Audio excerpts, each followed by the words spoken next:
Hello, I am doctor भावना कटारिया। आज हम last topic ले रहे हैं एडमिशन चैप्टर का, जिसमें एडजस्टमेंट ऑफ कैपिटल का थर्ड मेथड मैं बताने जा रही हूँ कि हमने कैसे कैलकुलेट करना है इनकमिंग पार्टनर्स का कैपिटल। फिर से इनकमिंग पार्टनर का कैपिटल ही हम कैलकुलेट करने जा रहे हैं on the basis of what combined capital of old partners, और you can say the total capital of old partners. तो अगर वीडियो को पसंद आए तो subscribe, like, share and then comment जरूर करिए। चलिए शुरू करते हैं। ये आपके सामने मैं स्लाइड दिखा रही हूँ कि आपको कल कैलकुलेट क्या करना है। आपको अभी जो मैंने मेथड 2 करवाया था और मेथड 3 करवाया था, इसको कंपैरिजन के साथ करना। जैसे यहाँ पे कैलकुलेट क्या करना है, total capital of the new firm क्या करना है। कंबाइंड वर्ड यूज़ किया जा रहा है, प्रोपोर्शनेट नहीं है। कंबाइंड वर्ड का मतलब है सिर्फ आपको एडजस्टेड कैपिटल जो ओल्ड पार्टनर्स का है ना, उसका टोटल करना है बस। Reciprocal of their new share नहीं करना है, जो आपको मेथड 2 के अंदर बताया गया था। सिर्फ इतना सा स्लाइटली सा चेंज है, बाकी सारा प्रोसेस सेम है जो आपने मेथड 2 के अंदर किया। वहाँ प्रोपोर्शनेट वर्ड होने के कारण, मैं फिर से रिपीट कर रही हूँ, वहाँ प्रोपोर्शनेट वर्ड होने के कारण मेथड 2 के अंदर हम रेसिप्रोकल करते थे। यहाँ पे रेसिप्रोकल आप देख रहे हैं कहीं नहीं किया जा रहा, सिर्फ आपने combine adjusted capital of old partners करना है टोटल, और वही आपका क्या बन जाएगा, total capital of the new firm हो जाएगी।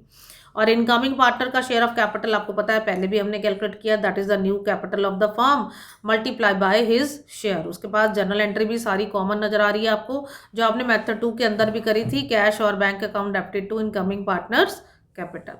चलिए अब इससे रिलेटेड एक 6 मार्क्स का क्वेश्चन मैं आपको दिखा रही हूँ। चलिए ये आपके सामने 6 मार्क्स का क्वेश्चन है, जिसमें अभी फिर अगर आप देखेंगे तो यहाँ पे पूछा क्या जा रहा है। सबसे पहले जब भी आप सीबीएसई का क्वेश्चन अटेम्प्ट करें, पूछा क्या गया है सबसे पहले उसको नोटिस करो, उसके अकॉर्डिंग फिर आंसर स्टार्ट हो जाता है। रिवैल्यूएशन मांगा गया, पार्टनर्स कैपिटल अकाउंट मांगे गए, बैलेंस शीट भी मांगी गई है। मैं फिर इस वीडियो के अंदर सबसे पहले आपको revaluation and partners capital account बनाने सिखाऊंगी, उसके बाद एंड में बैलेंस शीट पकड़ेंगे, क्योंकि मेनली आपको रिवैल्यूएशन और पार्टनर्स कैपिटल अकाउंट बनाने ही आ रहे हैं। उनको कैसे बनाना है वो सीख लीजिए, बैलेंस शीट तो एंड में अपने आप बन जाएगी। चलिए करते हैं। तो सबसे पहले देखिए ऊपर क्या इन्फॉर्मेशन है। 2019 31 मार्च को MNN 2 पार्टनर्स है और 3:2 का यहाँ पे क्या चल रहा है, रेशो चल रहा है। और साथ में आपको बैलेंस शीट दिखाई जा रही है, ये आप देख रहे हैं M और N की बैलेंस शीट है, और ये सारा डाटा गिवन है। उसके बाद नीचे एडिशनल इन्फॉर्मेशन से हम सीधा स्टार्ट हो जाएंगे। यहाँ पे देखिए 1 अप्रैल 2019 को 1/5 शेयर के साथ जी एंटर हो रहा है, और जी ने ये एक्वायर किया सारा शेयर किससे, एन से। इट मीन जब हम गुडविल ट्रांसफर करेंगे ना, तो सिर्फ एन को करेंगे यहाँ पे, क्योंकि सेक्रीफाइस ही उसी का आ रहा है। ठीक है, ये देखिए सबसे पहली एडजस्टमेंट हैंडल कर रहे हैं। G shall bring 10,000 as a share of goodwill, तो उसकी एंट्री क्या बनेगी, cash account debited to goodwill, और अमाउंट आ जाएगी आपकी 10,000, और ये 10,000 सीधा किसको ट्रांसफर होगा, जो सेक्रीफाइस करने वाला बंदा है, that means N to N's capital, that is 10,000। अब ये जो सेकंड एंट्री है वो देखिए यहाँ पे पार्टनर्स कैपिटल अकाउंट में ट्रांसफर हो रही है, दैट इज ऑफ, ये देखिए, और एन के अकाउंट में सारा पैसा ट्रांसफर हो गया, एम को कुछ नहीं दिया गया। और कैश जो है वो आपका बढ़ा देगा बैलेंस शीट में जाके, जब बैलेंस शीट करेंगे तब इसकी 10,000 की अमाउंट हम इसमें ऐड कर देंगे। चलिए नेक्स्ट एडजस्टमेंट ले रही हूँ। अब इसके अंदर आप देख रहे हैं डेटर, यहाँ पे पहली एडजस्टमेंट हम हैंडल कर चुके हैं, मैं टिक लगा रही हूँ यहाँ पे, ये हमारा हैंडल हो गया। चलिए आगे बढ़ते हैं। यहाँ पे अगर आप देख रहे हैं debtor whose 3,000 were return off as bad debts paid 2,000 in full settlement, ये बैड डेट्स रिकवरी की एंट्री है। तो हमारी एंट्री यहाँ पे क्या बनेगी, बैंक या cash account debited to bad debts recovered. ये आपके माइंड में ये चलना चाहिए, 2,000 की रिकवरी हो रही है, और उसके बाद ये बैड डेट्स रिकवर्ड एक तरह की इनकम है, तो ये रीवैल्यूएशन में भी ट्रांसफ़र होगा to revaluation, that is of 2,000। ये इसकी 2 एंट्रीज चलेंगी। ये देखिए बैड डेट्स रिकवर्ड की एंट्री जा रही है 2,000 ये वाली, और ये जो बैंक है ये बैंक बैलेंस बढ़ा देगा 2,000, या नीचे आप देख भी सकते हैं थोड़ी सी बैलेंस शीट को अगर आप चेक करेंगे तो वहाँ पे 2,000 आपको नज़र आएगा। तो ये दूसरी एडजस्टमेंट हमने हैंडल कर ली। चलिए टिक लगाते हैं, यहाँ एडजस्टमेंट हैंडल हो चुकी है। नाउ नेक्स्ट इज आपके आता है the claim of 5,000 against the workman compensation was to be provided, पर वर्कमैन कंपनसेशन तो यहाँ पे है नहीं, तो इसीलिए यहाँ रीवैल्यूएशन में से पैसा निकाला जाएगा। तो entry will be revaluation account debited to claim of workers, तो आपकी अमाउंट आ जाएगी 5,000 और ये सीधा जाएगा। ये देखिए रिवॉल्यूशन में एंट्री जा रही है और साथ में ये नीचे लाइबिलिटी साइड में भी नज़र आएगा आपको क्लेम के तौर पे, ये आप थोड़ा सा देख सकते हैं 5,000। चलिए आगे बढ़ते हैं। अब हम यहाँ पे भी टिक लगा लें, यहाँ पे टिक लग चुका है। वैसे नीचे वाला पोर्शन भी जो मैं समझाती जा रही हूँ वहाँ पे भी आपको साथ साथ में टिक लगाती जा रही हूँ। देन अब आगे बढ़ते हैं। नाउ नेक्स्ट आता है पेटेंट वर under valued bye 2,000। Under valued का मतलब है गलती से नीचे हो गई वैल्यू, अब हमें इसको ठीक करना है। ठीक करने के लिए तो फिर आप करना पड़ेगा, तो एंट्री क्या होगी, patent account debited to revaluation 2,000। ये देखिए पेटेंट की एंट्री जा रही है 2,000 की यहाँ पे, और इधर से पेटेंट आप हो जाएंगे 57,000 स्टार्टिंग वैल्यू थी, प्लस 2,000 कर दीजिए तो 59,000 की वैल्यू ये भी नज़र आ जाएगी।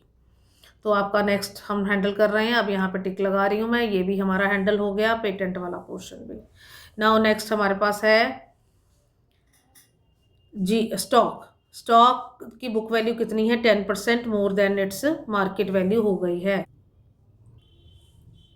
अब अगर स्टॉक की वैल्यू आपकी 10% more than its market value हो गई है तो दैट मीन ये किसके इक्वल हो गई, 110% के।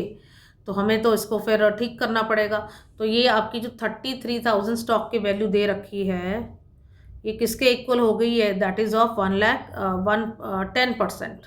तो 110, और अगर मेरे को 10% कैलकुलेट करना है तो ये कितना हो जाएगा, दैट इज़ ऑफ 3,000।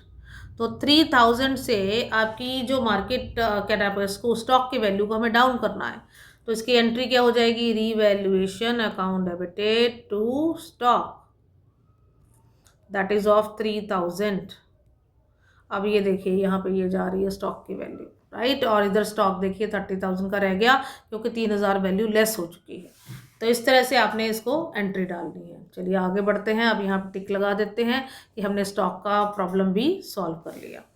चलिए आगे बढ़ते हैं। यहाँ पे अगर आप देख रहे हैं तो लास्ट में एक information available, 20% of the combined capital of MNN after all adjustment, जिसमें जी का कैपिटल जो है वो कैलकुलेट करना होगा।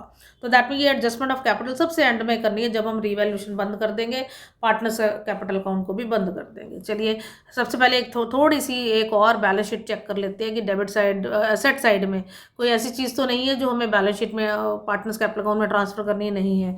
ये देखिए मेरे को लाइबिलिटी साइड में जनरल रिजर्व नजर आता है, ये आपको डिवाइड हो जाएगा old partners in the old ratio. ये देखिए डिवीजन जा रही है जनरल रिजर्व की 6,000 एंड 4,000, और ये कैपिटल अकाउंट ट्रांसफर हो जाएंगे बाय बैलेंस ब्रॉट डाउन की तरह। तो चलिए अब इस पर टिक लगाते हैं, ये भी हमारा ट्रांसफर हो गया। अब हमें क्या करना है, रीवैल्यूएशन अकाउंट को सबसे पहले बंद कर देना है। तो इसकी बैलेंस शीट फिगर नजर आ रही है ऑन द क्रेडिट साइड में, तो ये ओल्ड पार्टनर्स में डिवाइड हो जाएगी 3:2 की रेशो में। तो डिवाइड करने के बाद 2,400 एंड 1,600 अमाउंट आएगी, और इसको हम पार्टनर्स कैपिटल अकाउंट की डेबिट तरफ ले जाएंगे। ये आपका यहाँ पे इफेक्ट डाल देगी। चलिए अब हमारा यानी कि ये भी ख़त्म हो गया, ये भी हमने एंट्री डाल दी। अब देखो सारा कुछ ट्रांसफ़र हो गया, सिर्फ अब पार्टनर्स कैपिटल अकाउंट को बंद करना है हमने। तो जब अब बंद करेंगे तो इसका एम का डेबिट क्रेडिट साइड का टोटल करेंगे और इसमें से ये चीज़ माइनस कर देंगे। तो ये आपकी कैरिड डाउन जो बच रही है ये वाली, दिस इज़ ये आपका बैलेंसिंग फिगर होगा, या that is your carried down. ये आपने पहले ही कैलकुलेट कर लेनी है। That is your adjusted capital of M आ जाएगा 63600। तो इसी तरह से ही एन का भी करना है आपने। ये तीनों अमाउंट का टोटल करिए और ये 1,600 इसमें से लेस कर दीजिए, तो एडजस्टेड कैपिटल ऑफ एन आ जाएगी दैट इज़ ऑफ 62400, ये आपकी आ जाएगी। तो इसके बाद इसका टोटल करेंगे, इसका कंबाइन सिर्फ टोटल करना है हमें 116,000। मैं आपको एडजस्टमेंट ऑफ कैपिटल को हैंडल करना सिखा रही हूँ। That will be your total capital of new firm आ जाएगी।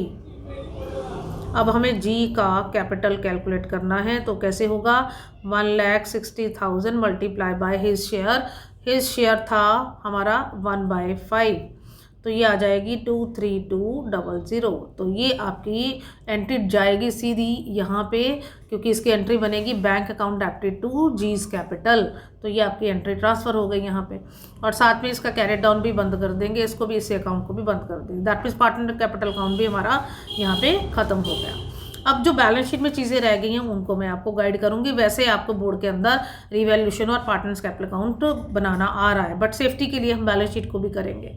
वैसे काफ़ी हद तक मैंने आपको गाइड कर दी है, बट फिर भी अब दोबारा से इसको कंप्लीट कर लेते हैं। चलिए, अब ये देखिए कैश में अगर आप देखेंगे तो आपका ये जो 10,000 और 2,000 है वो तो मैं आपको बता चुकी हूँ, ये गुडविल का पैसा हो गया, और ये 23200 ये इसकी कैपिटल होगी। तो कैश में अमाउंट आ गई इतनी।